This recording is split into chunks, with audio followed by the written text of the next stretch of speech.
wabarakatuh. Alhamdulillah, wassalatu wassalamu ala rasulillah. Asyhadu an la ilaha illallah wahdahu la syarika lah. Wa asyhadu anna Muhammadan abduhu wa rasuluhu la nabiyya ba'dah. Alhamdulillah, kita dipertemukan oleh Allah di bulan Ramadan, bulan yang penuh dengan nikmat dan karunia, bulan yang mulia, ketika pintu-pintu surga dibuka, tangan-tangan setan dibelenggu. Kesempatan kita untuk mendapatkan pahala yang besar di sisi Allah sangat besar peluang. Salah satu dari aktivitas di bulan Ramadan yang dilaksanakan oleh Rasulullah SAW adalah iktikaf.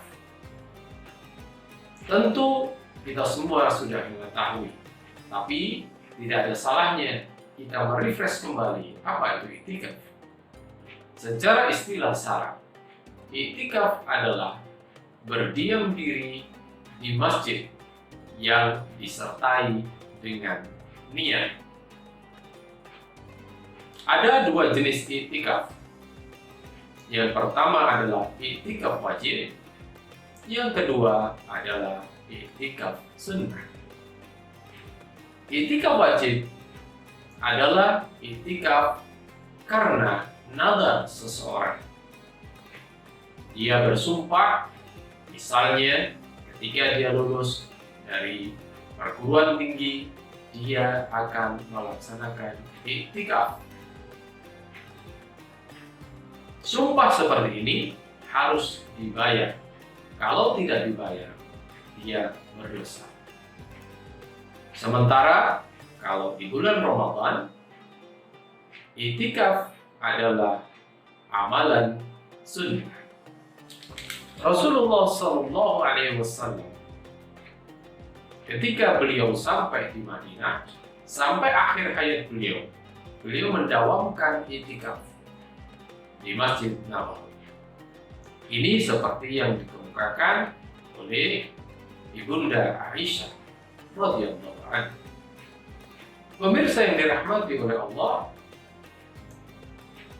para imam mazhab berbeda-beda pendapatnya terkait dengan lamanya waktu iktikaf di masjid.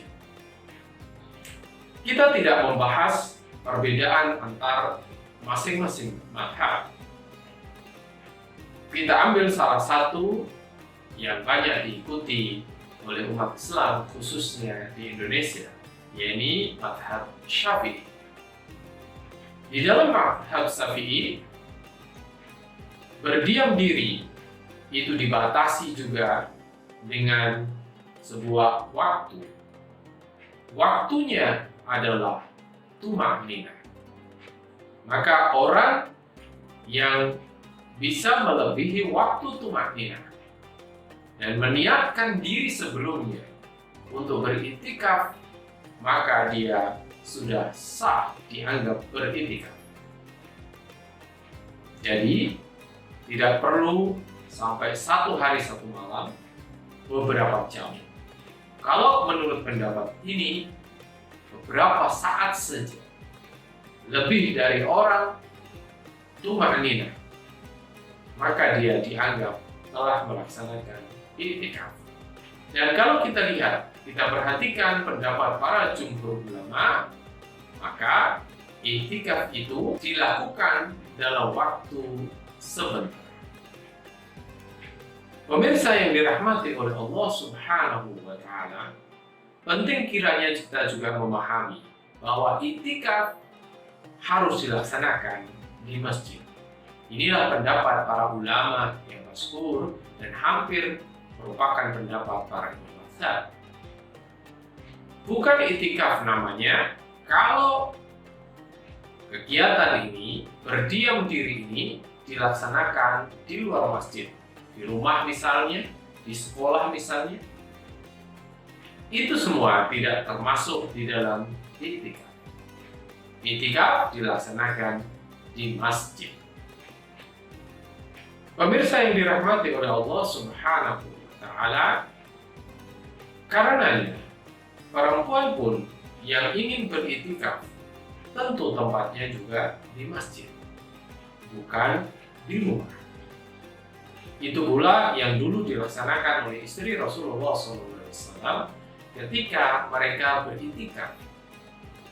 Hanya saja memang ada caranya khusus bagi para perempuan dan wanita, dan serta ada syarat-syarat. Pemirsa yang dirahmati oleh Allah Subhanahu wa Ta'ala, iktikaf adalah ibadah bagi para mukallaf, orang yang sudah terbebani hukum. Manakala beban hukum ini tidak ada padanya, maka dia tidak lagi disunahkan untuk beriktikaf. Maka orang gila, orang yang pingsan, anak-anak tidak disunahkan untuk beriktikaf. Yang paling penting dari pelaksanaan iktikaf, sebagaimana juga amal soleh yang lain, adalah niat. Tanpa niat, maka aktivitas itu tidak terhitung atau tidak ternilai. Karenanya penting ini untuk kita ketahui bahwa ketika kita akan melaksanakan iktikaf, nomor satu, haruslah berniat karena Allah Subhanahu wa Ta'ala, beriktikaf dalam rangka mendekatkan diri kepada Allah Subhanahu wa Ta'ala. Pemirsa yang dirahmati oleh Allah Subhanahu wa Ta'ala, khusus bagi para wanita, dia harus dalam kondisi suci. Siapa yang haid atau nifas, maka dia tidak memenuhi syarat untuk iktikaf.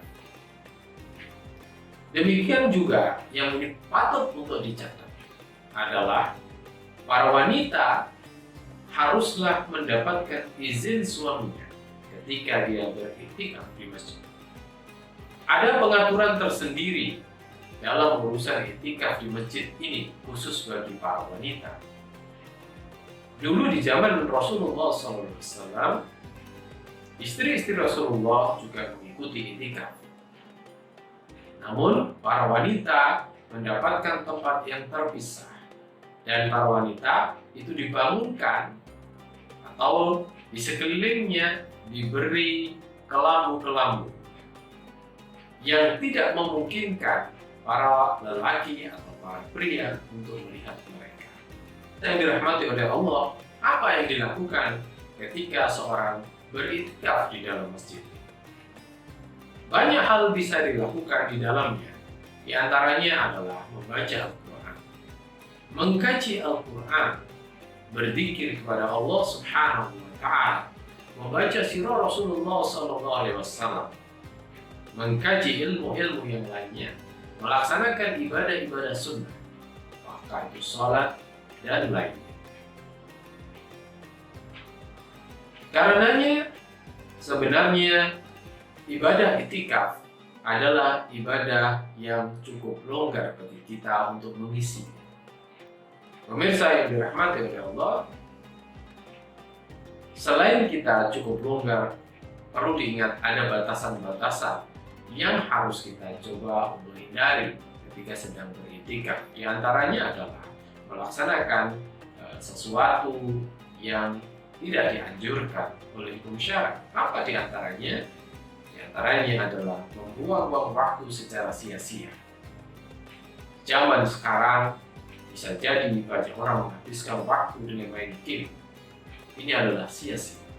Atau membicarakan orang lain, bergibah ketika dia beriktikaf. Atau dia tidur terus ketika beriktikaf di masjid. Mu'takif atau orang yang beriktikaf, dia akan batal iktikafnya manakala dia keluar dari masjid tanpa ada udzur sedikit pun, tanpa ada udzur yang dibenarkan oleh syara. Karenanya orang yang beriktikaf betul-betul harus menjaga diri, menahan diri untuk berada di dalam masjid. Ada beberapa hal yang boleh dilakukan seseorang keluar dari masjid manakala ada keperluan mendesak. Misalnya mengambil makanan dan minuman dari rumahnya itu tidak membatalkan itikaf. Pemirsa yang dirahmati oleh Allah, itulah beberapa hal terkait dengan itikaf. Semoga yang sedikit ini bisa membantu persiapan kita atau bekal ilmu kita di dalam menjalani salah satu bagian dari ibadah yang insya Allah mendatangkan pahala yang besar di bulan Ramadan. Semoga kita semua diberikan rahmat oleh Allah, bisa melaksanakan itikaf dan diridhoi apa yang kita laksanakan oleh Allah Subhanahu wa Ta'ala. Kurang lebihnya mohon maaf. Billahi taufiq wal hidayah. Assalamualaikum warahmatullahi wabarakatuh.